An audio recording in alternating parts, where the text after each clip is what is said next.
C'est un nouveau pont aérien qui se crée entre l'Afrique centrale et l'Afrique de l'Ouest. Air Congo a officiellement lancé son vol inaugural à destination de Cotonou, marquant une avancée significative dans le renforcement de la connectivité régionale. Accueilli à l'aéroport international Bernadette Ganti, ce premier vol illustre les ambitions d'une compagnie décidée à étendre progressivement son réseau.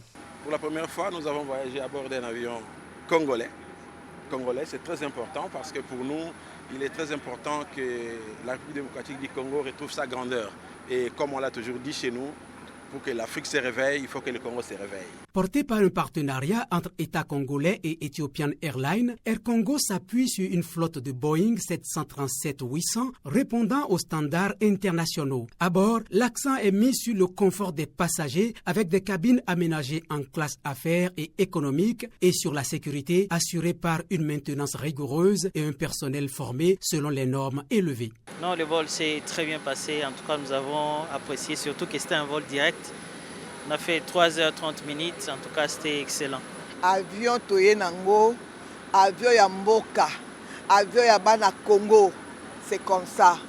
Une expérience de voyage que la compagnie veut fiable et compétitive, notamment grâce à la réduction des temps de trajet et une meilleure connectivité entre les capitales africaines. Nous sommes confidents aujourd'hui, en vous voyant, que la population béninoise va nous donner les passagers. Les passagers sont en train de souffrir, oui, avec des lignes qui sont trop longues, mais alors Air Congo a réduit les heures de voyage et pour la bonne connectivité et offrir le bon service, la qualité et tout le reste. Au-delà du transport aérien, cette nouvelle liaison vient renforcer les échanges économiques, institutionnels et humains entre le Bénin et la République démocratique du Congo. Pour nous, c'est une grande joie au niveau de l'ambassade d'abord et un grand soulagement en ce sens que ce vol inaugural est une preuve que le Congo et la République du Bénin veulent réellement entretenir des relations bilatérales qui sont restées pendant très longtemps en veilleuse.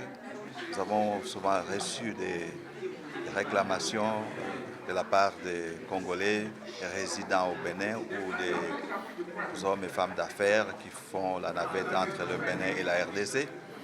Souhaitaient toujours voir une ligne directe en ce sens qu'elle permettrait l'économie du temps et aussi de rentabiliser leur commerce. Une nouvelle page s'ouvre dans le ciel africain.